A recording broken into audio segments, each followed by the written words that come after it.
Ladies and gentlemen, welcome in to the TDA Post Game Show. I'm your host, Justin Riley, and with me soon will be none other than former Alabama wide receiver Matt Caddell and former Alabama wide receiver Mike McCoy. As you well know, we have come away with another home victory against Austin Peay, perennial powerhouse, FCS powerhouse, that is, who is actually vying to make a FCS playoff spot today, 34-0. I'm anxious to hear what everybody's thoughts are going to be coming out of this game. We didn't exactly thrill anybody today, to be honest with you. But, sometimes you just eke away with a victory just to get things done as we head into next week's edition of the Iron Bowl. But again, it's 34-0 Alabama coming away with the victory. A couple things that jump out to me today. One, Bryce Young played well into the fourth quarter, which that's not something I really wanted to, see going in. I was hoping that he would have relatively light work today, but that wasn't the case. Again, we saw him going, well into the fourth quarter. But as I await my co-hosts to jump on board, which I hope is soon, there's a couple things I want to kind of go over with as I was going into this game. One, I was looking to the young guys, as I'm sure a lot of you folks in the audience were doing today. You really want to see more of the guys like Jalen Milroe and Ty Simpson. Yes, we did get to see Jalen Milroe and Ty Simpson today, but it was in late duty, so we really weren't able to give them quality reps to kind of assess where they are developmental wise, which is very disappointing. I was really hoping to at least see, a quarter or so with Jalen Milroe and then another quarter or so with Ty Simpson just to get them meaningful snaps, meaningful reps, especially Ty Simpson, as these two guys are going to be battling out, this spring and going into 2023. But unfortunately, we weren't able to see that. We were very slow to put this game away. Didn't really come out with a lot of enthusiasm. But the other young guys I was really looking at going in come from the wide receiver group. As I see in the chat already, you're already talking about the wide receivers, and with good reason. And why is it good reason? Well, drops. That's probably the most consistent thing about the wide receivers this year are the drops and separation or lack thereof. But welcome in, Mike McCoy. What's going on, my friend? What's going on, man? What's going on? I understand you were kind of busy during the first part of this game with training some folks, trying to get these young bucks ready to do their thing. They're either for high school or possibly going to college. But, kind of diving in, any immediate takeaways from this game? I don't know. I heard Bo went in and lit a fire under them boys. I think that fire lasted all about 20 minutes. Or however long it took for that speech to finish, Yeah. So I mean, and that's a thing. I think that's a running current thing. I don't think it's everybody. I think it's literally. We're at a time, man. I'm questioning whether we just got to get back to these old school principles, man. Where you have we need to just have a meeting of the minds. What needs to transpire? Because I think when you give these kids the world, they don't have anything to continue to work for. You know what I'm saying? So yeah. And I think that's where this game should have been. My 2s and 3s should be in. They should be eager to play, prove a point while I am at Alabama. But I mean, dude, I predicted these boys gonna win 63-0. Maybe 14 at the most. But God, dog. Yeah, right. And you're talking about those 2s and 3s. You expect the 2s and 3s to be playing well into probably the end of the first half, if not then starting second half, and then the rest of the way out. Like I mentioned earlier, going in, I was expecting to use this game as kind of a catalyst to see what we're going to see from Ty Simpson and Jalen Milroe, getting them meaningful reps, but they didn't get any snaps until the fourth quarter, and that just blows me away. In regards to Bo Scarborough, yeah, you're right. For a lot of y'all, y'all heard that Bo went down there Thursday to talk to the team, and some of y'all tuned in to Stephen M's show last night to hear Bo talk about that meeting. And I'm just going to tell you right now, without going into too much detail, it wasn't all sunshine and rainbows as it was portrayed to be on that phone call. Like Mike said, he went in there and he lit a fire under their ass and really challenged them. He let them know that he didn't like what they saw. And yeah, I didn't see the green mouthpieces, Mike, but I don't feel like a lot of that talk translated to on the field today. I'm trying to figure out, is there a disconnect? So we play. So for the people who don't know, I'm a strength and conditioning coach. Teams contract me out. So Hoover has me contracted out. I mean, we played last night, man, and we literally got obliterated. Like, we got beat to sleep. And yeah, saw that. And then, I'm gonna tell you the crazy thing about it. We could have beat them, and it was just like, again, that old school saying, the Mike Tyson thing. You know, how do you respond to adversity? When somebody hits you, everybody has a plan until they get hit in the mouth. And they came out swinging, man, and we folded like some lawn chairs, man.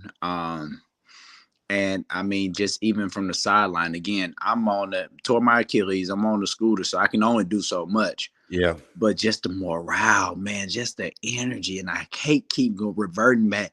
Maybe it's the kids.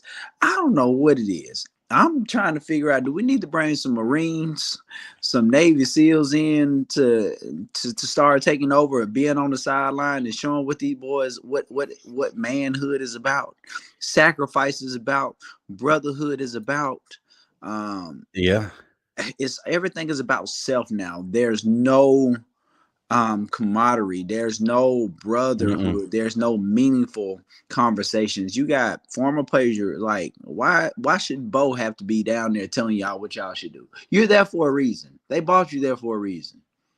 Yeah, I agree. And it's funny you say you're talking about the military. You know, I was actually speaking to a Marine last night, and he keeps up with Alabama a lot. And he says, man, I think we brought in Marcus Luttrell a couple of years ago. Yeah, famous Marine, to kind of speak Navy to the team. SEAL. Navy SEAL, get them enthused. He said, man, these guys need to be taken hold of by the Marines and experience what we call a hell weekend, just to get their minds right again. But yeah, there's just too many individuals, and I don't think these guys really understand what they're playing for. Like I've mentioned before, and Greg McElroy even said, a lot of these guys look at this as a business transaction just to kind of spring themselves into the NFL. Don't really look at it as a true commitment. Yeah, it looks great on paper. It looks great when you put it on your social media. But if you're not bought in, what are you truly doing? And one of the things that Bo did say while he was over there, you know, he asked them, why did you come to the University of Alabama? And the room was relatively quiet, a few murmurs here and there. And then he got a little frustrated. He said, why did y'all come to Alabama? You mean to tell me ain't none of y'all in this room right now can tell me why y'all came to the University of Alabama? And a few people gave a few answers. Of course, the answers weren't exactly the answers that you would expect. The generic, the feel good. The ones that actually spoke, the generic, the feel good, and he just kind of stopped them in the tracks and said, look, we built this tradition right here. We built this standard right here. If you can't buy into the standard that we built for you guys and you can't buy into the process, there's the effing door. Get the F out. I mean, how more plainly can you spell it? All right. And I wish I was in offense like this. When I tell you these stats look like my stats, and then I had running backs. I had Glenn Coffey, Trent, and then I had Mark. We wasn't spreading the ball out like that. We had one primary receiver. You were lucky to, to have a receiver, the number 2 or number 3 receiver end up with 30 plus catches. You know what I'm saying? And I'm just like, dude, how are we missed assignments, drop passes? We keep talking about Bob, no creativeness, nothing outside of the box. It is like I told my wife, this looks like some unseasoned chicken. This is it is boring. This game was like, oh my goodness, it was like watching cold paint dry. And I say it all the time. Like, no, it's like watching paint dry and cold sap fall from a tree. Like it is, and it's boring. And again, even the defense, like you didn't impose your will, you didn't win up front. The only guy that looked like they had a fire lit under them tonight was Dallas Turner, and that was the only one who looked. Him and 14, Brian Branch, they show up every game. He went up for it. Yeah. You know, Malachi Moore is playing better. Like I'm confused on why does he even come out of the game? You know what I'm saying? Are you in the doghouse that bad? I remember what the doghouse feel like. But God, dog. I mean, Coach Saban can't keep them in the doghouse, man. Like you need these boys to play. And I just think the morale is not there because they don't feel like they're playing for something. And that's a lie for them. I still got something to prove. No, you don't, because it didn't happen today. No, and I don't care. And there's a couple of things I want to ask about all in what you said right there. You know, one, you know, how much are we going to see in a game against an Austin Peay? You know, I know you don't typically open up the playbook, but then again, has Bill O'Brien really opened up the playbook at all this season? I just felt like, yes, it's Austin Peay, but show a little something that conversation that Bo had with you guys actually resonated to some degree. Yeah. First of all, let me say, Jace McClellan showed it did. Yes. He balled out today. Yes. He was on fire. I forgot his stat line, but I think he had a tune of 156 yards, something like that. He was fighting every down, but I didn't see anything. Here's an amazing stat. 0 sacks today. Not one. We got sacked 3 times. We got to the quarterback. Hold on, man. Them offensive lines off Austin Peay look like my middle school team kids. Them boys love front, man. Do you mean to tell me we didn't get 1 sack today? Not 1 sack today, sir. And they pretty much these are the games you get your stats up. Yeah. Now, speaking of stats, you know, we talked a little bit about the wide receivers, and I want to bring this up because the person who made this comment I'm going to ask you about is your co-host, Lauren Sisler. Mm-hmm. She said that the reason for the wide receivers' lack of development, unable to get separation and just perform, was due to the fact that Bryce Young has not been full-time this season because of the injury, meaning that he's been limited in practices, just hadn't really been able to go other than in game situations. I love Lauren. She's freaking amazing. But is there any kind of truth to what she said as far as the receivers' development? I contend they weren't doing much at all before he got hurt. Hey, man, forget all that. Your job as a receiver is to be ready. You make your quarterback look good even if he can't throw a rock at the ground and miss. It don't matter. Your job as a receiver is to be ready. You have wide receiver. Your job is in the description. Wide, and I receive the ball. What are you talking about development? A quarterback doesn't have anything to do with your development. He makes sure that you, hey, man, I want you to get a little deeper on this route. Hey, man, high point the ball here when you come out of your break. This is how deep I want you to, that far as that communication, that starts in the receiver room. That starts before. Why did you come to Alabama? You talking about develop? You had all the tools. Most of these guys come in polished, ready to go. So what are we talking about? Like, you got several guys that's running 4 3s and supposedly 4 2s. We haven't seen how many deep. You can probably count on your hand how many deep passes we've seen this year. I can count the drops that we had. Do you deep passes? So, and again, that comes from lack of preparation. That comes from not staying late and getting on that jug machine. That comes with not doing extra on your own. That ain't got nothing to do with Bryce. Bryce is the best quarterback in the country right now. So all you got to do is get open. He gonna have the ball there. I mean, so and he does everything he can to make sure you succeed as a receiver. I mean, he'll throw you open. He'll scheme you. He'll do his best to scheme you open. But the thing is, you got to do something for him.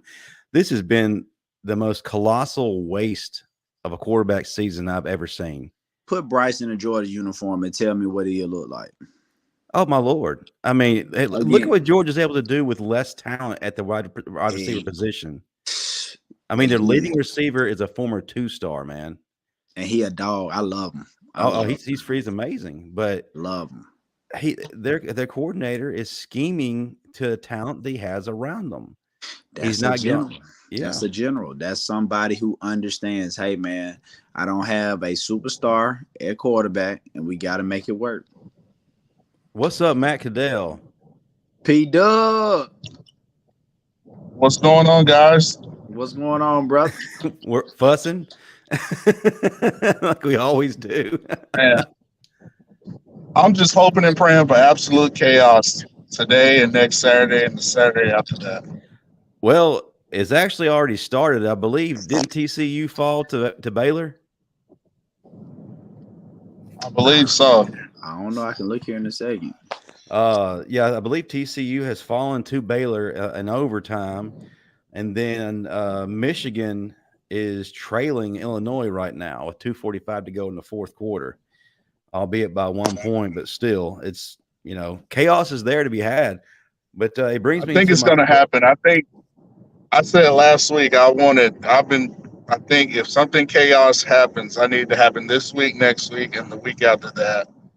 And Alabama somehow makes it to the playoffs, and hopefully they'll got a little bit better play calling, especially on second down. Bill O'Brien, 2nd and 5, might as well run the ball, but he still wants to pass the ball. I don't know why, but to wide receivers who refuse to get open or make catches when they have opportunities, and that's what blows my mind.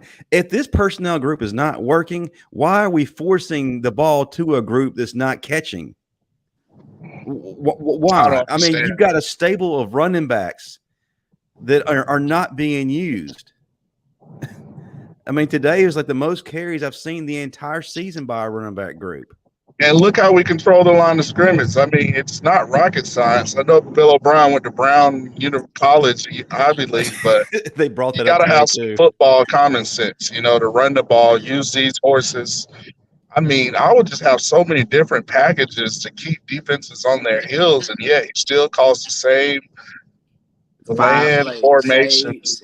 Same unseasoned chicken 5 plays. That I mean, yeah, it's very frustrating. I was a little upset at Pete Golden, but because they were gashing us the first half, and we kept running the same defense. But I mean, we put out a shutout. I was glad to see Bo went back and talked to those guys because I didn't see any color mouthpiece out there. And guess what? We started getting turnovers. So, I mean, we're getting back to kind of doing things the Bama way, which is kind of exciting to see. That's now no 35-0 against no Austin Peay. Yeah. That was the most unenthusiastic 35-0 I've ever seen. It's like, listen, I was nervous. We lost Louisiana Monroe my senior year, so man, I'll go on record. Coach Saban, I feel like he knew what he was doing because the culture changed after that. Because we were greasing them DBs out there. I know I had about 3 catches that game. I'm talking about you had a good game. Open. I felt like he knew what he was doing with that. That's when he was on this Jedi mind trick stuff. Like, we're going to lose this one. We're going to embarrass these boys. And that's when we had a complete shift in that program. Yeah. And you actually led all wide receivers in that game, Mike. I mean, it wasn't much. We overthrew the ball 4 times. Man, Mike wasn't the problem, man. I just never forget. We underestimated those guys and kept letting them hang in the game. I think, Jimmy fumbled at the end and just costly turnovers. Just like I know we're getting away from this game, but I do want to ask about that. How close was that team to really doing something special that first year?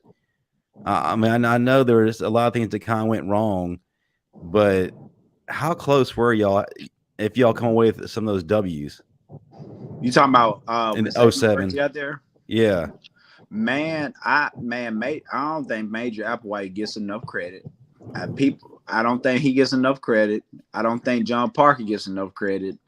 That's true. And I think that was the turning curve. Everybody was so used to the Shula way earlier on. They weren't. Now, Matt can tell you, when Coach Saban got in there, bro, we were freaking Navy SEALs, dog. Like, dudes were scared to eat before that fourth quarter.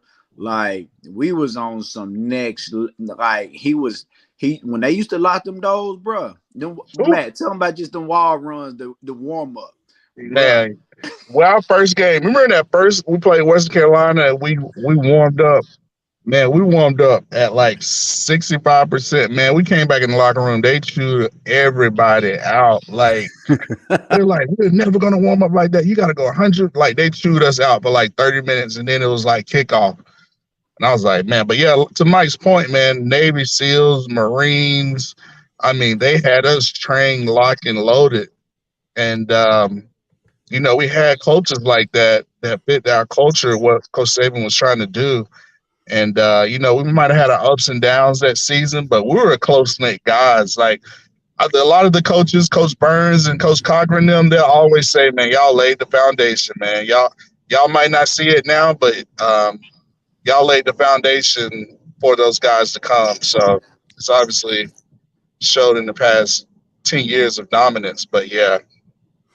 Man, it's different.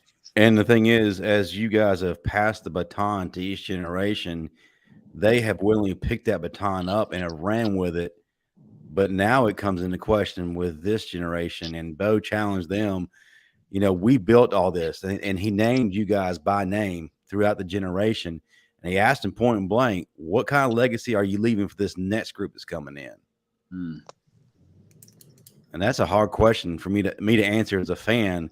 I can imagine as the players with the mindset right now, what kind of answers they provided, if any at all. Because I just don't see it. I agree. You know, but I want to touch on a point real quick. You know, you look at Jeff Saturday coaching in the NFL, you know, it might have been controversial of him playing, but I think a lesson could be learned that you have to have, and having Bo go back to the complex, you have to have former players in your program. Like, you can't get all these, I know you want to have all these analysts from everywhere, but you got to have guys that know the programs, like a Jeff Saturday that knows the Indianapolis Colts culture, and have them around the program. Like, at the end of the day, Bo going back there showed that you got to have former players invested in your program, in the locker room, to keep the main thing. So you create that culture. We'll go out there and look like have a culture like a Baltimore Ravens or Tennessee Titans, where they were just physical, down nose football, you know. And then I think that will kind of offset some of that NIL, having those former guys in the program. What are your thoughts, Mike? No, I'm agreeing 100%. Just like I mean, we're not talking, you know, honestly, like Cadillac being at Auburn. Cadillac fits the mold. Perfect example. I mean, bro, think about. I wouldn't be surprised. I mean, like, I think they're gonna put up a good fight next week. I mean, because he. Oh yeah, we need to be up. You know what I'm saying? They're gonna be locked and loaded and ready. Because you can feel the energy. He country as a pig gear sandwich, like we are. It's true. So even when he on stage talking, he's talking from his heart. He's not trying to be politically correct. So when you know, he hard on them boys, but at the same time, he loves on them because, bro, you can put on film. He did it. He been where they trying to go, so he can only relate. You know what I'm saying? I think, man, they shooting themselves in the foot, not even considering him as a candidate. But agreed. Agreed. If Auburn was smart, you know, not to give them all the credit, I'm gonna keep my mouth shut. I'm gonna let them figure it out. Because if it's a dumpster fire, I'm all for it. It's Iron Bowl week. I don't like nothing about Auburn. Sorry. But to Matt's point, you think about it. There's no reason that you don't have guys that are invested. Like, you are paying these coaches, these analysts, hundreds and thousands of dollars to come in and do a job, but at the same time, they don't understand the culture. That's like me talking about sun to somebody who's only seen snow. It doesn't resonate. You know what I'm saying? Like, you a candle in the sun. It don't even out. You know what I'm saying? So I'm in 1,000% agreement with what he's saying. And, you know, it's too many yes men around there. You don't have enough coaches. Why you ain't got Antonio Langham up there? You know what I'm saying? Why don't you have a Mike McCoy, a Woodall, like guys these will be my if I have a head strength coach, these will be my assistants, you know, guys who played the game, who's, trainers. I mean, God, I would just be trying to flood my program with former players, because at the end Yeah. of the day, that makes Coach Saban's job a lot easier, Well, Absolutely. they gonna have to. I tell you one thing, I ain't want that to be no assistant. They call me, they're like, "Hey man, I need the head job, brother." Yeah, let Mike be the head. I'm just saying, you just got to have him down there. You got to No, start I'm just somewhere. talking. No, but yeah, no. With all seriousness, it shouldn't be a weekend that goes by that guys like you, Keith Brown, DJ, like y'all should have a weekend. You go down every week. Hey man, we're gonna see if you put this on your calendar and y'all come down Wednesday through Saturday. You know what I'm saying? Really get involved. Be in the film room. Go in and out. Let these guys ask questions, because at the end of the day, at some point, these guys are gonna have to hang up these cleats, and they need to see what it looks like, what to be a professional outside of football too, as well. Because this is life skills, man. It's about relationships. It's about everything. And you got a lot of these boys that are from out of town. If I got a kid and it's Thanksgiving, hey man, you come to my house for Thanksgiving. I'm in Alabama. I'm in Birmingham. Mhm. You know what I'm saying? You ain't got to go eat with your coaches. I remember Kirk was like, "Y'all want to come on?" Hell no, I want to come to your house. You know what I'm saying? But you need people like that just understand you as a whole. But I'm nervous about next week. I'm with Matt. It's a lot of things that take place. I got my fingers crossed and hoping these boys somehow, some way end up in the playoff. Well, I'm just hoping, one game at a time, that we actually have some pride next week against Auburn. And I know we've found it very hard the entire season to be motivated when we had absolutely everything to play for. How do we find it against Auburn? Like you said, a lot of these guys are from the outside. They didn't grow up the same way we all grew up as Bama fans and as players, appreciating the rivalry. These are guys from the outside looking in. So I don't think they really truly understand what this game means. So, and again, Cadillac, those boys want to play for them. They want to win. They're playing their hearts out. And, you got to love what you're seeing out of the guy. He's pouring life and love into those guys. Tremendous job. And for them to not even consider him as a coaching possibility, go ahead and make that mistake. Go ahead. That's a slap in the face, man. People talk about experience, man. What about Dabo? You know what I'm saying? He coached receivers prior to getting that job. But you embody people always remember how you made them feel, but for this game, man, I was expecting a lot more from the second team offense for, to see what Milroe was going to do. Was he going to air the ball out? But we didn't see him until the fourth quarter, dude. And, man. Going with Jamie Wilhelm here, Milroe hasn't shown me anything except that he can run. Listen, I can't put all that on Jalen Milroe. I'm looking at our offensive coordinator who cannot develop anybody. You saw what he did when he had the controls. When Jalen was in early in the season, he put him in horrible positions. Didn't do anything that applied to his skill set to make him feel comfortable. So when I see him today with just two series of play, I'm not going to expect a world-changing difference from Jalen. So I can't really put that on him. As far as going into next season, as far as if Jalen Milroe, and a lot of people have already written him off. And I'm sorry, you can't put all that on him. You got to put that on Bill.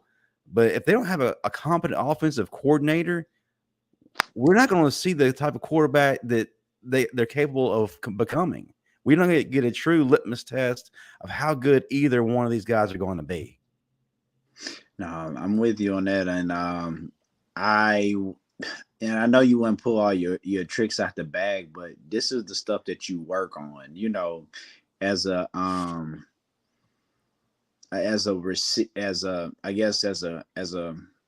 too many coaches are not going to go back and watch a game against Austin Peay. You know what I'm saying? They're going to watch the SEC. So this is where you take a deep shot. You play your guys the first quarter, half of the second quarter, and then you put your twos in. But the first guys, hey man, y'all better come out with an axe. You know what I'm saying? We taking heads off. These guys should not even. halftime, their coach came out at halftime, felt confident enough that he was going to even put up a fight. I like the energy. Piss you off. You know what I'm saying? Like you should be pissed off that they even stepped on the field with y'all.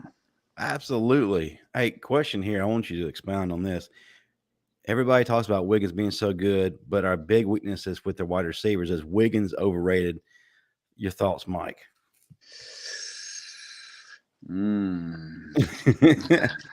I've been giving him the benefit of the doubt up until this point because honestly, I felt like he's been handcuffed with Bill O'Brien ultimately calling the shots. But do we kind of start looking to Holman Wiggins as being an issue?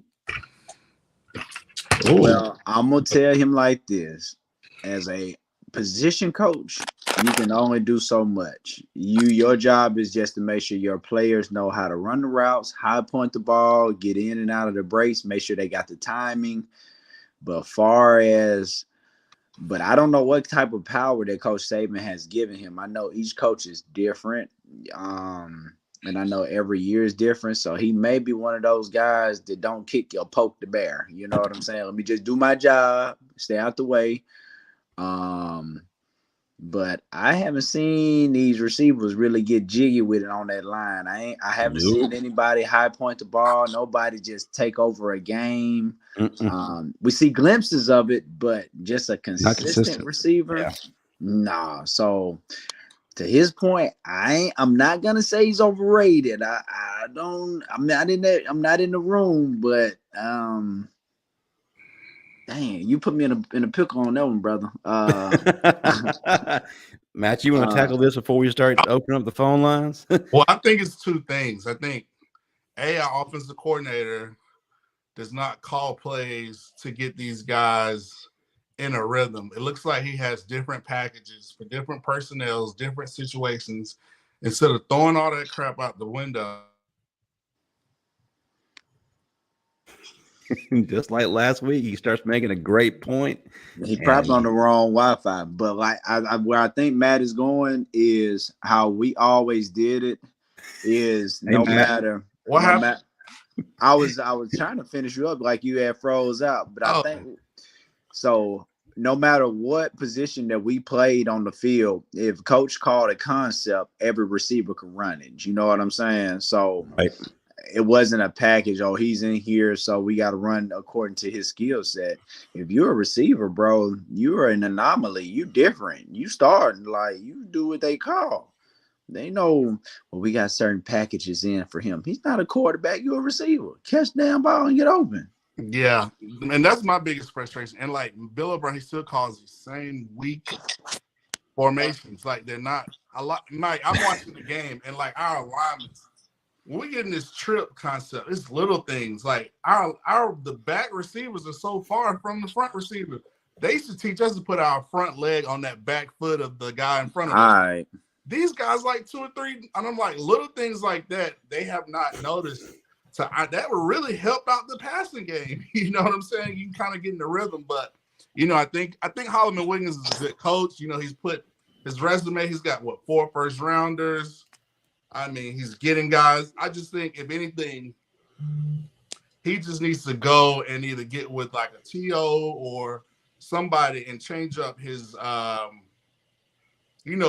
receiver drills or something. Because obviously these guys are missing it. You know what I'm saying? Taking it to the next level, being able to truly run racks. Because Holman Wiggins, he's a running back, so he's not necessarily a wide receiver. So he kind of don't know the ins and outs, eyes, hands, all those little intricacies that can really separate that a former receiver can tell. So for me, why T.O.? Why not a Julio? Why not? That's what I'm saying. Somebody. Yeah. Why not a Matt Caddell? Think about the drills that we did. He's got to freshen it up. And we talked last week, when the job's not working, you got to come up with solutions. So I think he's got to be able to find solutions. And I think not only does it go for him, I think it goes for all the coaches on the staff, like defensive line, cornerbacks. Like, we got to do something new to kind of sauce it up, as Mike would say, and maximize the talent from these guys. And I think that's from every coach, every assistant, every player. Everybody's got to find something that works in order for these guys. That way we can develop these guys to be the beasts that they are. Speaking of changing things up, can I get a unanimous vote on doing away with the bubble screen or tunnel screen from the wide Bruh, receivers, please? I literally watched this game. It was 2nd and 5. I think Rodell McClellan was on a roll. Did y'all know? Oh, before I get off, we ran the ball inside the A and B gap today, and look what happened. Like, right? Amazing. It Mind wasn't blowing. outside zone. I was like, finally. It probably took them listening to the Bama Standard and our podcast in order for them to get it. But we ran the inside zone. But yeah, 2nd and 5. This guy called that bubble screen that made no sense. But if you go back and look at the pre-snap, the safeties 20 yards off, if anything, just have the receiver turn around for a quick pass and he gets upfield, 10 yards? It's like little things that, either I want Bryce to take over or, some coach has got to be in there and say, let's don't call this play. We're getting negative yards on this play. Just imagine how much further we could be offensively. We take that play out of our play sheet. Either just run the ball. 2nd and 5. I mean, that's the offensive coordinators, and still Bill O'Brien. Still, what makes me so upset is his 2nd down call. A lot of times he wants to pass the ball, and that's what gets us behind the chains defensively. For defenses, because they know we got to pass the ball on 3rd down because he's not going to run it. So if Bill O'Brien can iron out that 2nd down play call and run the ball, then you have a better shot on 3rd downs. You can really mix it up. So I don't know. And I got to make mention of Jermaine Burton today. Actually, did pretty well. Took him 11 games, 7 receptions for 128 yards and 2 touchdowns. But it's against Austin Peay, and it's in the 11th game of the season. So he didn't exactly turn out to be that wide receiver 1 we expected. Is he a junior or a senior? Now I believe he is a senior. I mean, no, he's actually a junior, so he could come back. See, I guess my question is, because I see a lot of people comment talking about the coaches are not the problems or whatever. When you're a coach, your job is to develop players. You know what I'm saying? If I'm paying you a large amount of money, you only got about 8 to 9 receivers in the room. You know what I'm saying? And really only 6 at the most are probably going to rotate. So what transpires or what has to happen is, are y'all watching enough film? Are we understanding spacing? Are we staying and doing stuff to high point the ball? Are you giving these guys homework assignments? Are these guys finishing blocks? It's a lot that goes into it. So I'm tired of these folks saying, hey man, when you come to Alabama, most of the kids that they come in already have a pedigree. You're a 5-star. So what development do you have to have? You are already at a level. You know what I'm saying? So I'm tired. Stop making excuses for these kids. Nobody's going to develop you. I had to watch I got better watching Matt, watching DJ Hall. That's how you get better. Listening and arguing with Antonio Carter. And Mike, you know how we were. We was a different group. We were like, man, because the way the culture that they had, and you mentioned it. Before we going out on the practice field, Kirby talking cash money to us, saying, oh, y'all ain't catching no passes. So we've already really connected. So we like, oh, we'll watch film and be like, man, Mike gonna break off this DB. Like it was so competitive. We had that bondness where we were like, we want to improve. Like Mike was saying, like we watched film even more. Like we worked on technique. We watched each other's craft. Like it was things Mike could do so quickly off the line that I would kind of incorporate with myself. So, like Mike said, I think it does go back to the players or the coaches. Sorry, Matt. Mike, I'll let you finish. Matt, spot on. So, and again, we can't make excuses for kids, parents. I know fans. Look, do you want it or not? It's that simple. You know, the problem is these participation awards we've given to these boys in the past, it's not earned anymore. It's only given. Yeah. And you got to make these boys every week. They should be nervous enough to say, "Hey, Mays or Hanks is on my ass. I'm scared to lose my job." Matt played hurt. I played hurt. DJ played with a bomb shoulder because the number 2 guy may be just as good but younger than you. You know what I'm saying? So when you nervous like that, bro, nah, bro, ain't no time to waste. So the developmental, me taking my time, nah, that's all I want to. That's like coaches that come to my facility. Hey, man, if you want to get better, I'm not finna just give you free knowledge. You're gonna have to ask for it. It's funny is that one of the announcers today had mentioned, that they are still trying to develop that relationship and connection with Bryce and develop their craft. It's 11 games in. No, they had the whole summer. They had spring. You know what I'm saying? So they have 7-on-7. My senior year, Matt can attest to this. I drove after I committed. This is before I graduated, bro. I drove down every Tuesday and Thursday from Mississippi to do 7-on-7. Yep. I drove back home the same night.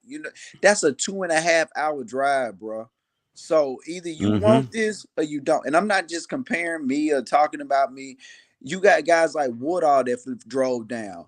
Bro, are you invested or are you not? Stop. Like, we got to stock all this. Man, you are damn near a pro now. So what development or what chemistry do we have? I'm going to run this slant and the ball going to be there. Huh.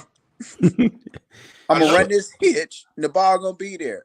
I'm going to run this post corner, this comeback. The ball is going to be there. Are you open?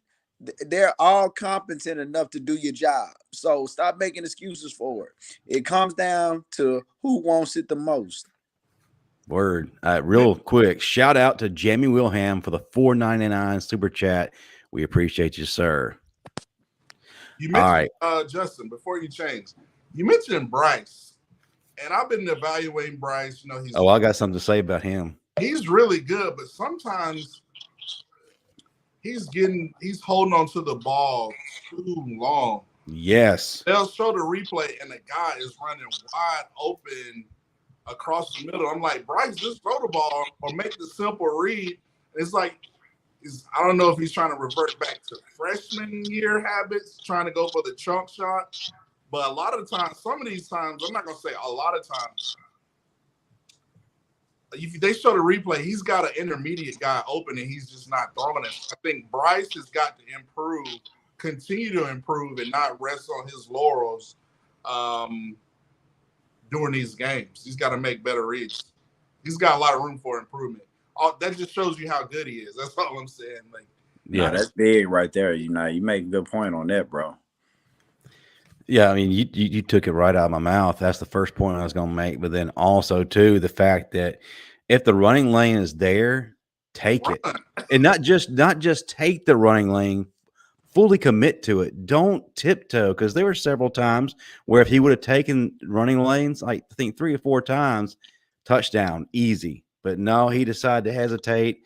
And that not only prevents you from scoring, but it also puts him in a position to get hurt in a meaningless game like today. Yes. But the guys in the phone lines have been waiting long enough. Callers, I want you to remember that you won't be able to hear what Mike and Matt said. So if you would, state your name, where you're calling from, what you'd like us to hit on, and then hop off and listen so you can hear what Mike and Matt have to say. So I'm going to start letting these folks in and see if they got to say about this game. First caller, welcome to the TDA Post Game Show with Justin, Matt, and Mike. State your name, where you calling from, what you like to talk about. Good evening, Justin, Matt, and Mike. Gentlemen, I just needed to use 250 words or less, and it's just this. Okay. It is becoming increasingly frustrating to watch the offense of Bill O'Brien. And I would just, if we can start a GoFundMe for every upperclassman with the University of Alabama, so that we can make certain that they don't come back. I need to share this with Coach Smook, if he's listening. That is, no, Mr. Henry cannot come back.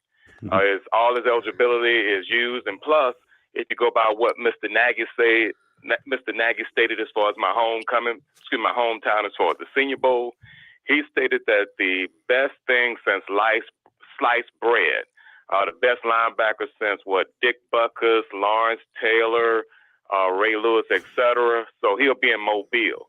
So he won't be back in Tuscaloosa after the Iron Bowl. So saying all that to say this, gentlemen. Also, when it comes to Wiggins is not overrated. It's just a matter when it comes to just, to piggyback what Mike and Matt stated, and that is, hey, the players just have to get open. I mean, allegedly, supposedly, you're not a 5-star just to be a 5-star. You're supposed to receive the blessed as far as having the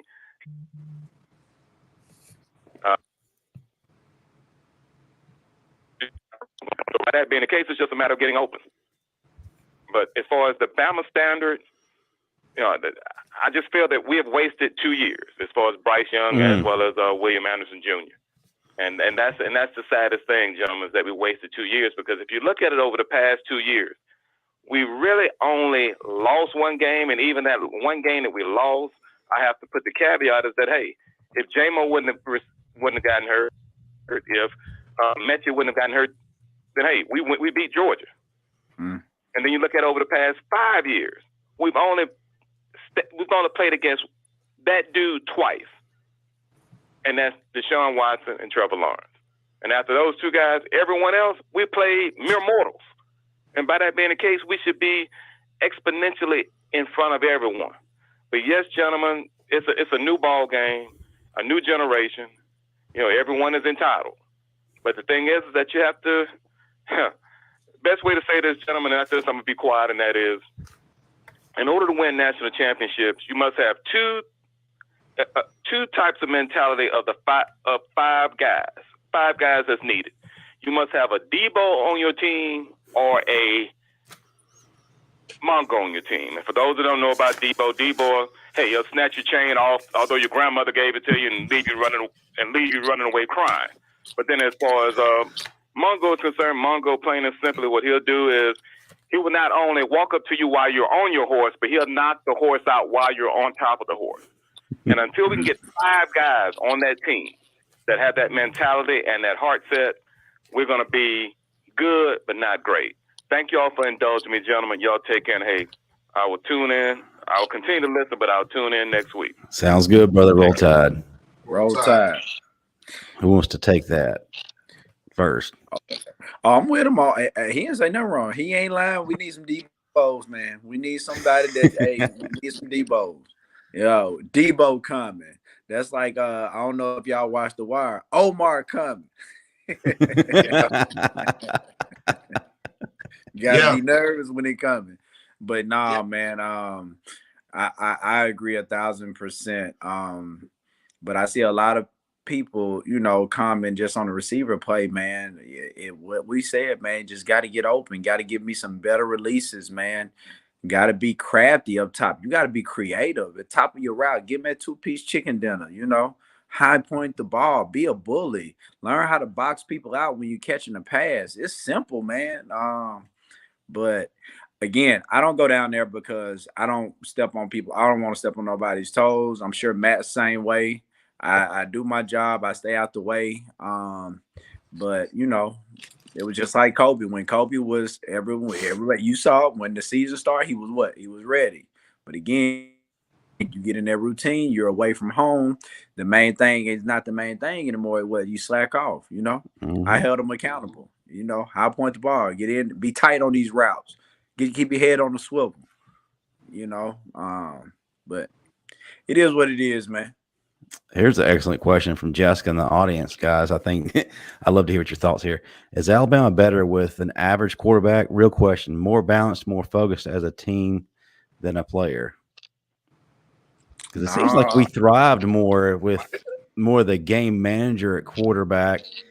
And I dared to characterize us AJ as this, but it seems like we thrived when we had not so much of an elite quarterback and a lot of great people around them. So let me ask you, who is the average quarterback? Well, I like I think said, it's hard for me saying, to label him like, as this, like an AJ or a McElroy or even John Parker, and not that they're average, but compared to a Tua, a Jalen, Greg, Mac Jones, I guess you could label them average. I think what happens is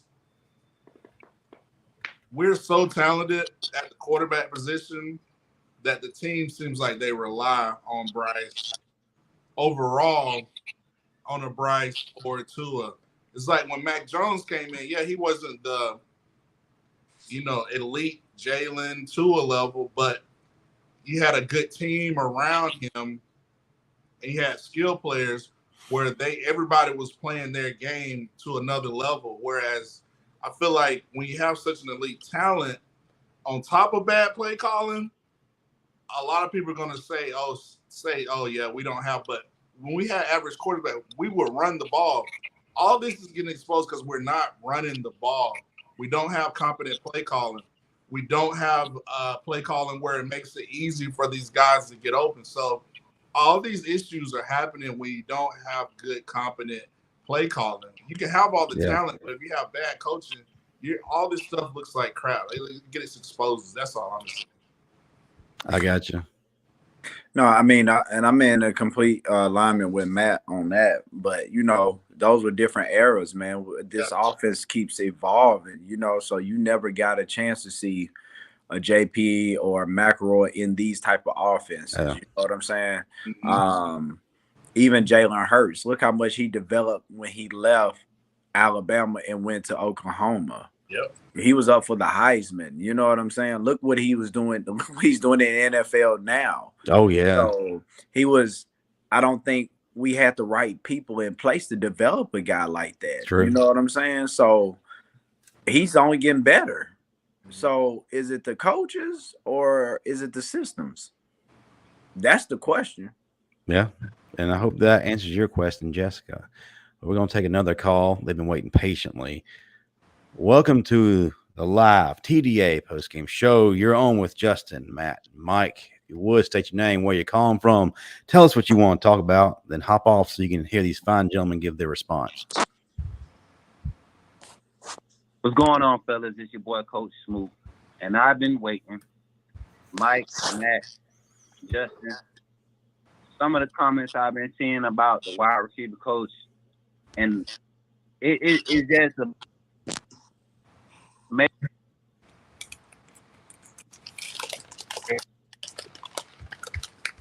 We're losing you, Coach Smook. You still there? The opportunity and the ability to continue to develop good receivers such as Jameson Williams, John Mechie. You had a consistent slot receiver in Slade Bolden. But you know what didn't hurt Holman Wiggins in those first couple years?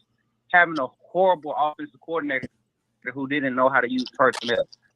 And then also another thing is when we talk about just player development, you can't blame that on Holman Wiggins when guys are not given the opportunity. I don't believe Wiggins has the power to put personnel on the field that he believes can be, put in those positions to be successful. And when you have a scheme that Bill O'Brien runs, it's hard to find any wide receiver that's going to be successful in the type of team that Bill O'Brien is running. We're running a 1999, 2000 style offense with hitches and corner routes and 5-yard outs and these square ends and all these different routes. You're trying to send 4-7, 4-6, 40 tight ends on stealing routes to stretch the defense, and instead of allowing them to use their body and their size against linebackers who aren't great in coverage. Like, it's small things that Bill O'Brien has yet to do in his 2 years being the offensive coordinator. He was able to be bailed out by a 4-2 Jameson Williams, J-Mo, and a shifty wide receiver in John Mechie, who had already had experience and had been able to play behind greats such as Devontae Smith, Henry Ruggs, Jerry Jeudy, Jalen Waddle. He got to play with those guys and develop behind all that talent that came before him under a different coordinator who knew how to create mismatches. This coordinator has handcuffed our offense to the point where he's forced Bryce Young into what he came into college football being known for. Bryce Young was known for having such an IQ on the field, not creating plays after extended plays. Bryce Young could break down defenses, quicker than every quarterback that was in his class. That's what Bryce Young was known for. And he had the ability to do that because he had other athletes that could stretch the field quick. 4-2, J-Mo. Those things, they played into his favor his first year under Bill O'Brien. Bill O'Brien got bailed out a lot last year. Mm-hmm. But this year, when you have to scheme and you have to use your advantage, that's when he got exposed. You have so much time. You got JoJo Earl. You got Isaiah Bonds. You got Kobe Prentice. You got Tyler Harrell. You got, all these wide receivers. Kendrick Law. You got Shabazz Prentice sitting on the side. And you got all these wide receivers that are being put in. Even I give Ja'Cory Brooks and Trayshawn Holden passes too, because they're getting put in positions to be stretch wide receivers. And these are not 4-3 guys. These are not 4-2 guys. These guys, they can get to a good jump ball in the goal line. They're going to get to a strong hit or a deep comeback route. They can be strong in those type of concepts. Put these guys in mesh routes to where they make the safety come down on them instead of letting a corner play one-on-one up one side of the field on them. These small things that you would expect a former NFL coach to be able to recognize and implement with all the talent that he has sitting on that sideline, but he has yet to do it. So it's not Holman Wiggins, because when I watch Holman Wiggins in practice, I see him coaching and hearing the small things that he's calling out on those little clips. Hey, when you get to the top of the route, drop your hips. Don't be standing straight up coming out your break. You gotta drop your hips. Get in the few steps as possible to come out your break. It's those small things that I listen to, and having the experience that I have, it's things that I see being done. Like my biggest gripe with Ja'Cory Brooks, why are you not attacking the ball at the highest point? You're continuously trying to allow the ball to fall in your arms. When have wide receivers been allowed to catch the ball with their arms and play on the field for Alabama? That is one thing that I have. Jermaine Burton's big on it too. Like this arm catching has been a kryptonite for us. Even the play today, when Ja'Cory Brooks dropped the ball, yes, it was underthrown, but my God, if you attack that at the high point, the DB doesn't get to rip it out because you're able to secure the ball above the DB. The DB was falling already. You were still up above him. Secure the ball at the high point. Use your hands. You can't do that when you're trying to use your arms and then use your hands to secure it. And Kobe Prentice, I don't blame you for dropping that ball on the bubble screen. You got a quarterback in Bryce Young who's not making reads. I feel like so many times this year, I went back and watched the Texas game. Early in that game, Kobe Prentice was working and cooking. The linebacker stepped out in front of him and the strong safety that walked down over, or the nickel corner, whatever the position was. I don't know how Texas defense, how they label them, but every time he got the one-on-one matchup inside, when he lined up at slot, nobody was holding him. But guess how many times this guy got looked off in that game? 6 times in the first half. So as a wide receiver, a young wide receiver, a freshman, it's hard to keep your morale up and keep running routes at 100% when you know the quarterback gonna look you off because he's looking for the big play or he want to extend the play to make this highlight this Heisman moment. It's hard to stay engaged and attack with a quarterback that does that. So yes, from the top to bottom, yes, majority of the blame falls on Bill and Brian, but we got to look at Bryce too. Today, just like Max said, the deep crosser it's been open a lot of times this season, but today it was prevalent. You're playing against a D2 team, Bryce. You making 9 seconds. You making the O-line protect you for 9 seconds. You trying to tell me ain't no wide receiver open, but if you go back and look at every replay when Bryce came off the corner, you had a guy wide open right behind where the blitz left from. Right behind where the blitz left from, and you didn't even check that spot. You're supposed to be the quarterback. You're supposed to identify where the pressure could be possibly coming from. If you have all this responsibility and all this trust in the coordinator has all this trust in you, that's your job to identify it. And the guy didn't hide the blitz good. The guy was tiptoeing up to the line from the moment they broke the huddle. It was something that should have been easily implemented. And as an offensive coordinator, when my quarterback misses a read like that or misses a signal like that, it's my job as an offensive coordinator to say, hey, make sure you're looking for this next time. That could have been worse than what it was this time, but make sure you're looking for this. Look for these cues in the defense. Look for signals. I don't see none of that happening. It all starts at the top. And I want to talk about so much more, but we gotta get off Wiggins, man. Wiggins is a great coach. This guy, I don't care if he played running back. I played wide receiver in high school and college, and I ended up being a quarterback coach and an offensive coordinator. Led the team to a state championship my first year ever coaching on a high school level. So it ain't got nothing to do about what position you play as a player. It's about your full understanding of the game. And when you talk to somebody like Holman Wiggins, he understands the game of football, especially on the offensive side. I feel like Holman Wiggins could be a QB coach if he wanted to. He could be a running back coach. He could be a wide receiver coach. Any of those special skills, those skills positions, he could go out there and coach it. He could go out there and coach it because he understands the game of football. It's the scheme and the offensive coordinator handcuffing these position coaches and personnel groupings that's not allowing Alabama offense to operate at its full potential. That's all I got to say. Roll Tide. Roll Tide. Wow. He made a lot of interesting points, Yeah. The wide receivers are being looked off, man. What kind of motivation does that serve to you as a receiver if you do what you're supposed to do? You're coming off your blocks. You're wide open, but your QB is waving you off. Well, you do your job. You keep doing it. Bottom line. Keep doing it. Like, listen, like we're gonna say, Mike. I'll let Mike go first. Nah, I mean, bro, as offense, you got to be prepared to run 80 snaps a play. You only gonna probably get 5 or 6 looks, but you never know when those looks are gonna come.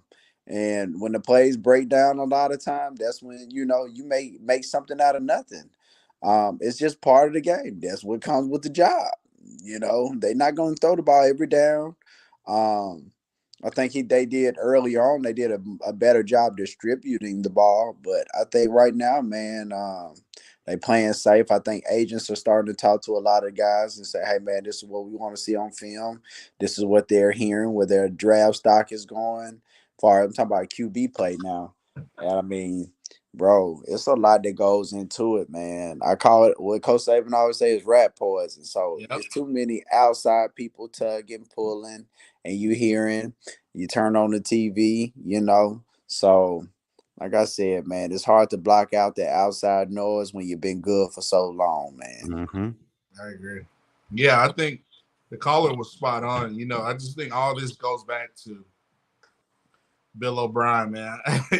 Like, I just think it's just I know toxic is such a harsh word, but it just seems like no, it's not. That's the key word that comes to mind as far as running this offense. Like, you can almost say Bryce has regressed from last year. Like, you could say that his pocket awareness. He seems like he's still holding the ball on a little bit 2 seconds too long. Like, he's not feeling the pressure. He's caught off guard when he's taking sacks. So I think all that goes back to Bill O'Brien, and on top of bad play calling. So all this, when you have an OC that's not really putting the talent in best positions, everything looks like crap. I mean, I know I sound like a broken record, but still Bill O'Brien gets creative. Just come up with just throw all his thinking out of the way and just try to come up, just play football, like just coach the game, like just literally, okay, let me see what this guy can do. Let's call these plays. Let's do this. Let's do a quick game. Let's not get. He's still getting his shotgun every play, and I'm like, if you want to protect Bryce, get him get in pistol. You run pistol with Ty Simpson. I don't understand. Like, you run pistol with Ty Simpson and Milroe. Why not run it with Bryce? I mean, you see opposite. You just doing Good that point.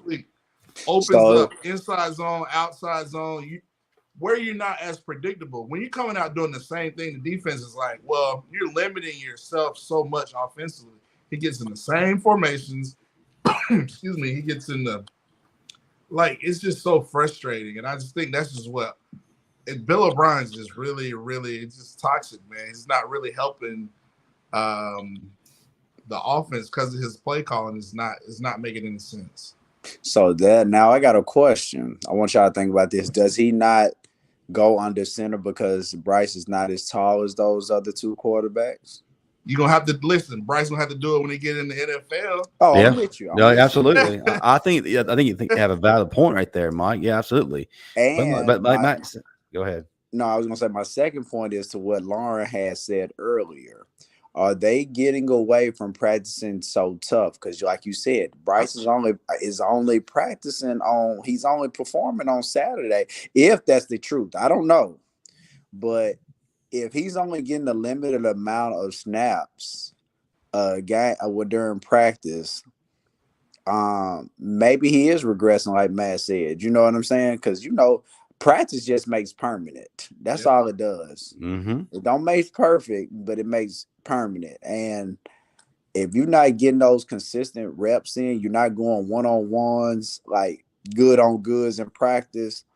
Well, when you come in Saturday, because that may be the thing, he's not feeling that pressure in practice. So when he gets in the game, you're a deer in headlights. Thank God he's poised and he's a smart player, but he may be holding the ball a little too long because he's not getting those active game reps during practice.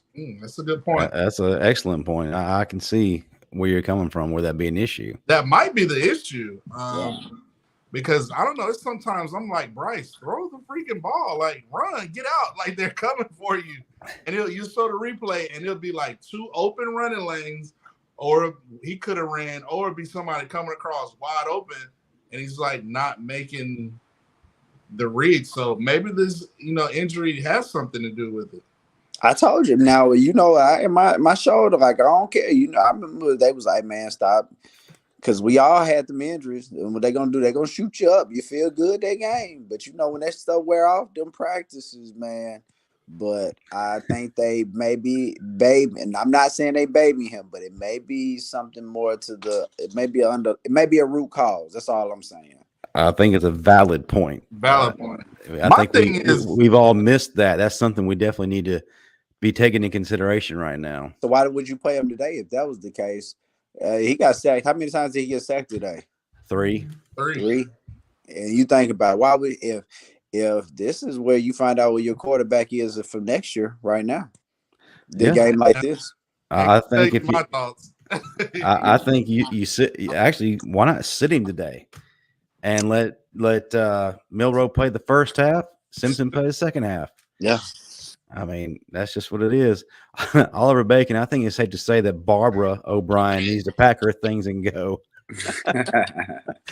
Shout out to Coach Smoot. $2 super chat. $2 for 2 weeks left with Bob. Bill O'Brien. But let's get to a couple more calls. You're on live with Justin, Matt, and Mike. If you would, state your name, where you're calling from, what you'd like to talk about. Then hang up, listen, so you can hear the responses from these fine gentlemen on my panel. Hey, what's up, guys? It's Mattress Matt. How you doing? Man, we're all right, brother. What you want to talk about today? Oh man, just at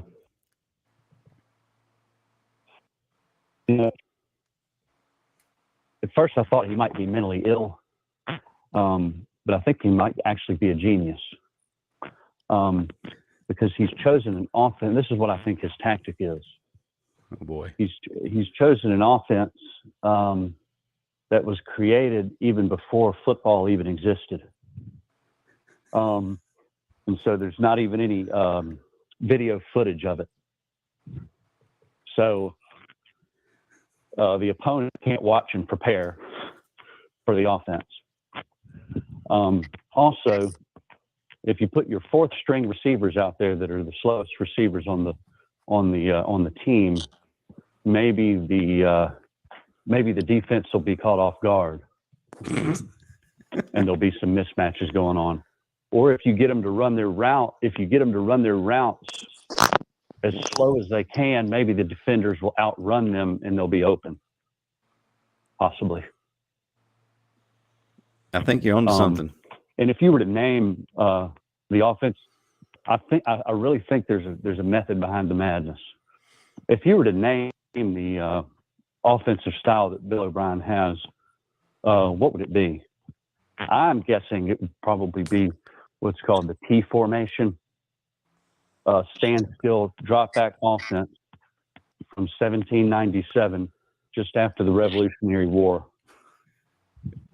Nobody's grandfather, great-grandfather, great-great-grandfather, or great-great-great-grandfather would ever even know about it or even be able to write it on scrolls that could survive long enough in the weather to even be able to look at it on paper.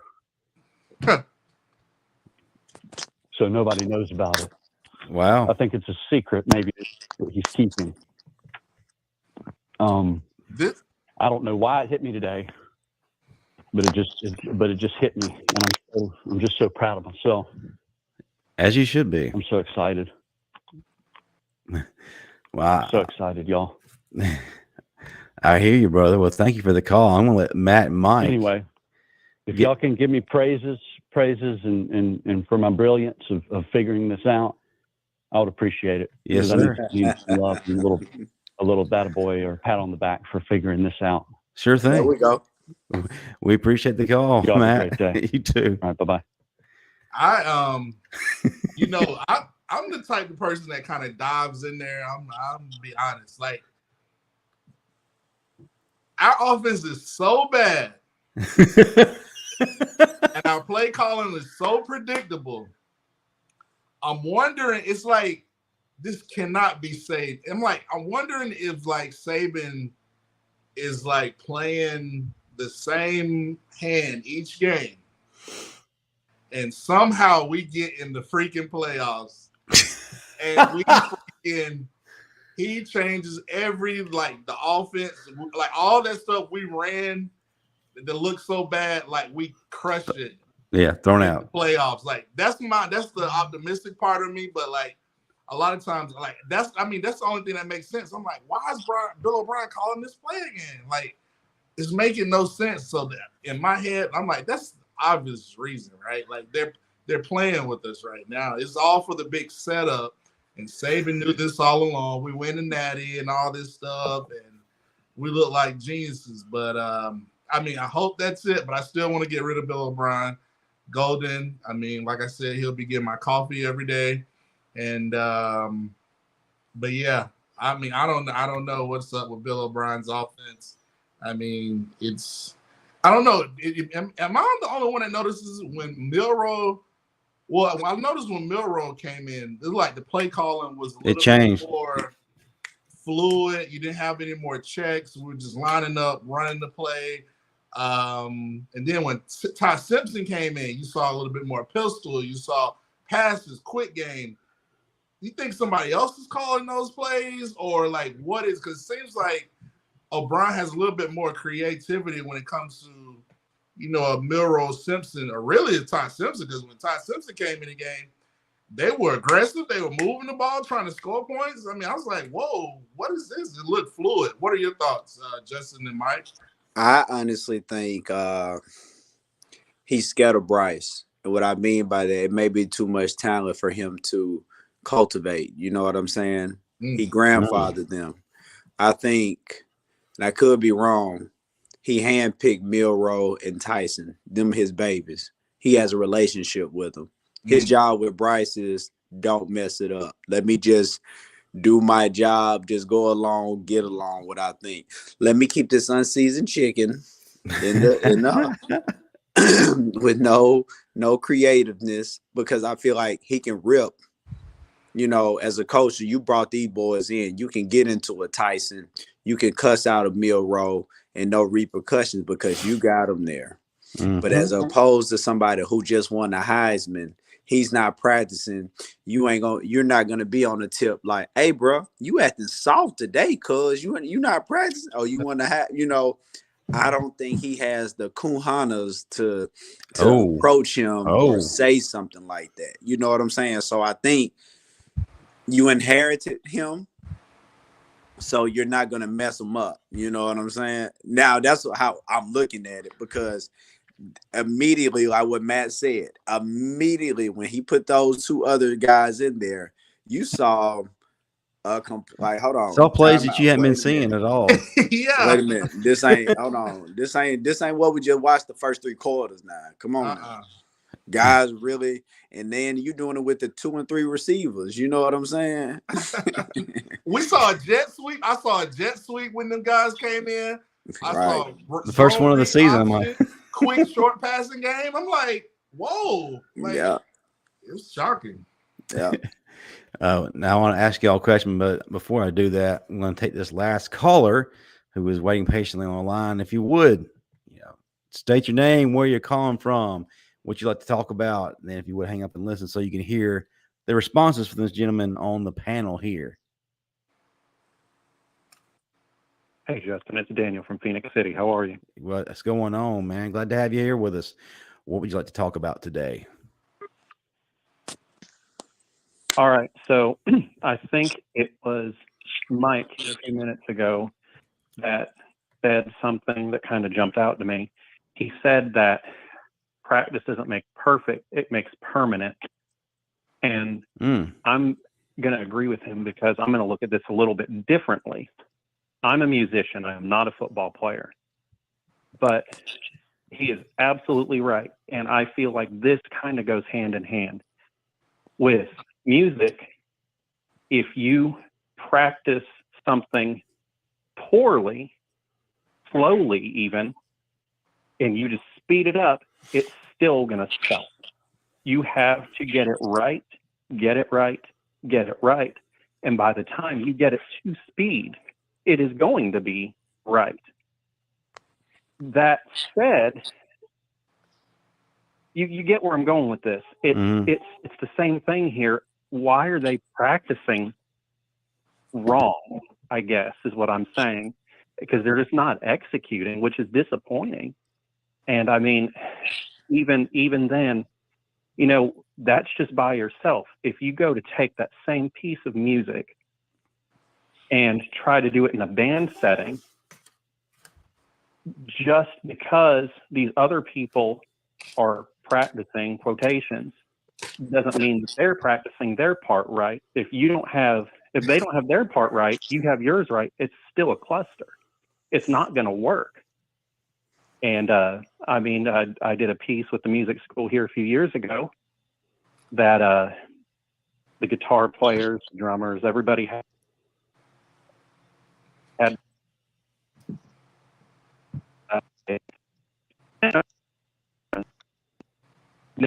piano with other music. As soon as they come in the room, everything is a disaster. They have no idea how to play. So I know this is probably a poor comparison, but I'd like to hear what the guys think. And, is this a thing of you have all these pieces on the field?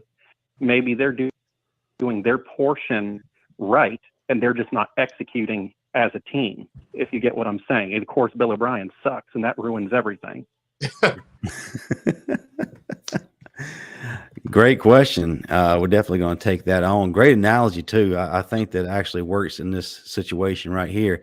But if you would, brother, hang up and listen so you can hear Mike and Matt's response, because you won't be able to hear it on the line here. But we appreciate the call and Roll Tide.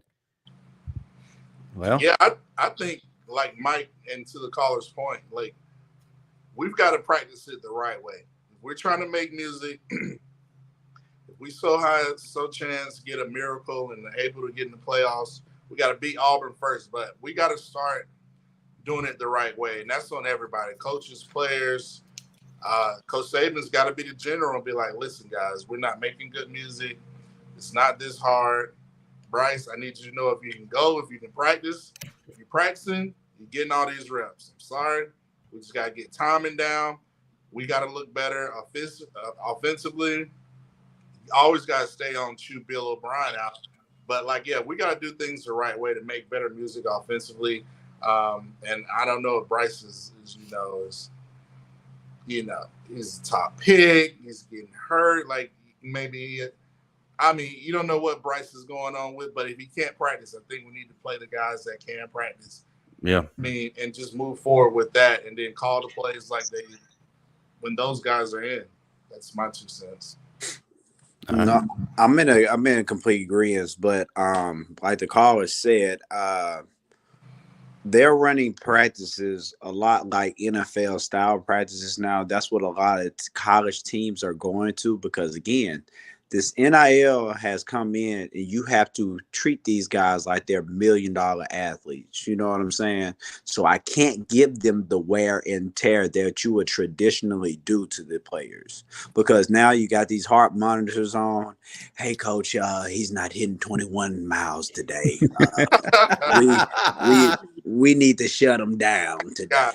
You know what I'm saying? And we're coaching the weight room. He only got the bar up. It was only 0.8 today. It wasn't 2.0. So, you know, again, we're getting so smart that you're taking football and the heart and the emotions out of it. That's why Coach Saban did not succeed in the NFL, is because it was that format. You had to run guys. Hey, man, he only going 25 snaps today, or he's only going 65 snaps. F that. You know what I'm saying? No, bro. You done signed up for these 4 years. I remember that letter of intent meant you are now the state, you know, like on life. You are now the property of Mississippi, and I need this ditch here done by sundown. Bill O'Brien. He ain't working, boss. You feel me? So, and that's what we're getting to, man. So, like, to Matt's question, like, either you can go or you gonna go, or you can't. It's fine. If you can't go, you know, I want Coach to be pissed off at you if you can't go. You know what I'm saying? Coach Saban used to make you question, did you want to be a part of this program? You know, and I think you got to get back to those Jedi mind tricks, man, where you get away from. Don't get me wrong. I agree with science, man, and I have to continue. It's like continuing education. You don't ever want to put kids at risk, but fuck that right now, bro. You got to be out for blood. Yes. And when you put that helmet on and you come out in that crimson and white, bro, these uniforms don't change for a reason. It is tradition. You know what I'm saying? Mm-hmm. And these boys don't embody that. These coaches are not embodying that. And Coach Saban gonna have to get back to them old roots, bro. He gonna have to go back to that 06 play call and get Joe Pendry back over there. And get Bo Davis back on that sideline. Yep. Sal Sincere, Coach Burns, Coach TJ will come out of retirement, man. You need some old blood over there, man. And get some former players around there and get that. You gotta have that energy. Like, Carker's not coming back. Let Mike be a new Carker, and let somebody else just be crazy 24/7, chewing everybody out, getting them crunk all day. That's all you need. That's it. Oliver Bacon says, I know Thanksgiving at the O'Briens is going to be very bland, like his play calling. The turkey ain't even going to be on the table. And I bet he puts raisins in the potato salad. Easily. I'm trying to tell you, they're gonna have salmon for their dish. Guys, and Jessica says, take them to the upper room. Please. This one caller, you had somebody tweeted live chat. They said that the sports psychiatrist frowns upon them watching film because they are supposed to be having time for hobbies and collecting stamps. I just thought that was. They ain't lying. I'm telling you, I saw that man, too. Because I'm gonna tell you, man. Again, it's almost like when bro, anxiety. That I hated that he even said that on TV, because that showed me a different type of his mouth. Do you feel me? Let me tell you what real pressure is. Pressure is being a father who's homeless, not being able to provide for his children. Mm-hmm. That's pressure. That's anxiety. Football is a choice. Basketball is a choice. Going to war, going to fight for a country, you know, you know what I'm saying? Having to choose life or death. And we talking about anxiety about playing football, something you've been doing your whole life, and now your AWS is getting paid for it. Man, go kick rocks in traffic, man. Shut up with that mess. When I first heard it, I couldn't believe what I was hearing. I was like, really? Like, that's when I knew something was up. I was like, what's really going on in Tuscaloosa, man? Man, I'm telling you, man, I had a parent tell me they took their kids out of school today because they needed a mental day. I said, hey, man, if we go to war, if we go to war, your son the one shooting Skittles out of his gun. Get out of my face. Henry To'oTo'o eats Skittles before games. No, he need to be having hot sauce, vinegar, something to get him angry and hit somebody in the mouth. Nah, we need to get him a 40 before the game, man. Go drink this before. Go get some Mad Dog before the It's a game. Mad Dog Old English. It's Yeah. a Steel Reserve. Just take a shot of it. Some moonshine or something. That's it. Well, fellas, as we shift gears towards the end of the show here, and y'all name your yard dogs and lap dogs, we've talked about it a lot today, and you see it in the chat, the whole 15% chance of getting in the playoffs. To actually be considered into getting into the playoff, if chaos does indeed happen, we're not winning impressive enough to get the voters to realistically put us in. So what are your thoughts on that? And do you really think that Alabama deserves to be in with the way they're playing or would perform well? I'm going to tell you this. The college football playoff, looking at the playoff, like, dang, Georgia, TCU, dang, they know them ratings ain't going to be the same. Do you feel? Of course, if Alabama's right there and two losses. They travel well. And you can pick a 2-loss Alabama team over somebody else, shoot, they're going to roll with Alabama because they know, A, ratings, and B, if Alabama gets in the playoffs, no team still wants to play Alabama. Like, even Georgia, they run high, they number one. You know who Georgia does not want to play? Alabama, because they know on paper, if Alabama gets there, right, with good play calling and good coordinators, they will blow them the freak out. So I'm saying if there's a chance Alabama can get in there, and I'm hoping and praying for chaos, I just need Bama to beat Auburn, then yeah, I think Alabama, if Michigan loses twice, they let's say they lose today, lose to Ohio State, and then you just have everybody with at least a one loss, like a Tennessee loses again. Yeah, I'll say Alabama. They're gonna look right at Alabama. You can tell they want Alabama because they voted us. Where were number 7 or 8? Number 8 right now. Obviously, they didn't drop us too far, but yeah. I mean, I do think we might not be. I think we deserve it. I hope we do get in, but I just hope if we do get in, that just rejuvenates everybody, and we get our what together, and we go win a natty. We still need to follow Brian, but still go win a natty. I'm with Matt on that. I think if Alabama does what they do, if they have to play against a good team, they tend to show up. You know what I'm saying? They play good on good. Now, it may not be to the liking that what we expect, but it's still Alabama. And that says a lot. It may not be to the standard that they have had thus far, or the expectations that we have had thus far, but they are still Alabama. There ain't nothing to sleep on, and these fans know, and these people know, and the whole college world understands. Alabama travels too, baby, and that money talks. That's at the end of the day. Yeah. So, and that's why I reason that Vegas tries to bait people all the time with putting Alabama as multiple point favorites, because they feel like at any time they're going to turn that Bama button on and go back to playing Bama style ball. But that's it. I have yet to see it from this group. Jessica, great point. I heard Bill O got lost in a corn maze because he couldn't find the open spots. Leave him out there. I want to play tic-tac-toe versus Bill O'Brien. I'm quite sure it's so easy to beat him because he's not going to try to, scheme or try to trick you to get, make your moves. He's going to just be random putting X's and O's. But like, oh, this is And Mattress Matt has confirmed it actually happened. All right, guys. It's the favorite portion of the show. Lap dogs, yard dogs. I know you have some guys to name this week. Matt, I'm going to let you start things off and let Mike close it up. You know who my lap dogs are. B.O.B., Bill O'Brien. I'm going to stay with him. Bill, he's still got to be creative, but I think we uncovered a lot of issues. We don't know if it's, Bryce not being healthy, but still you got to be creative and use your, your weapons. I was give Bill O'Brien some credit. He did run the ball, but we just need him to run the ball more.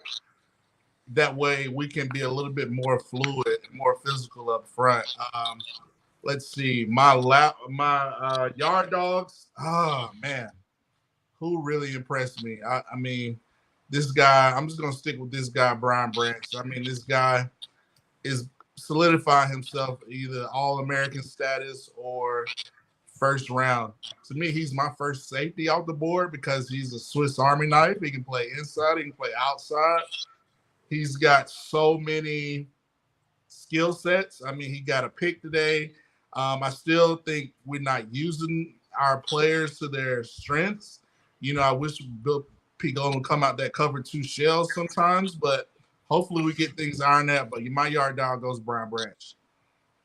Mine I'm gonna give my yard dogs, my pit bull puppies. I got Branch, of course, and what's the running back last name? How you pronounce it? McLean? Jace McClellan.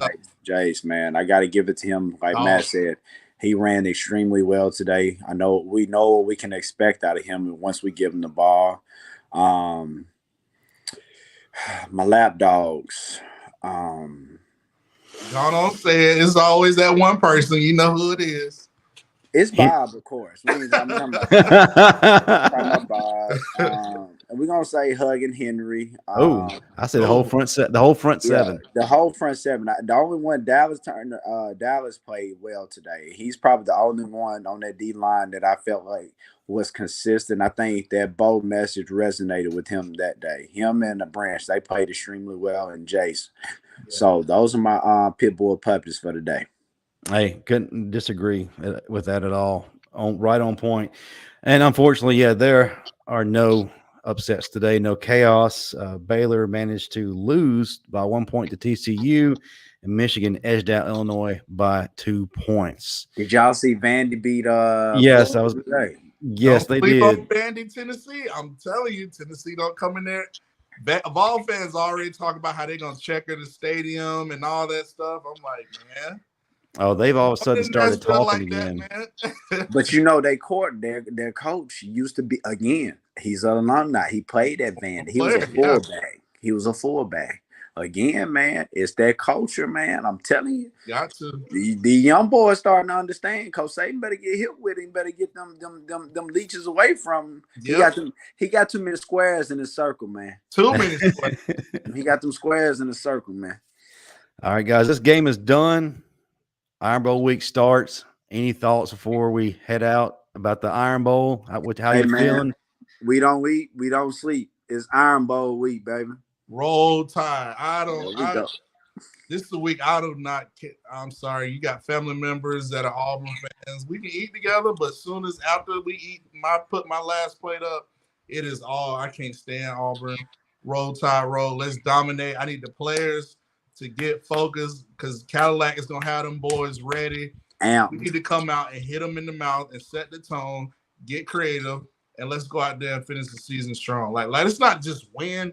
Like let's just try to put up 70 or 50. You know, like let's make a statement. We need to have an impressive, dominant win. Come after the game, they like, dang.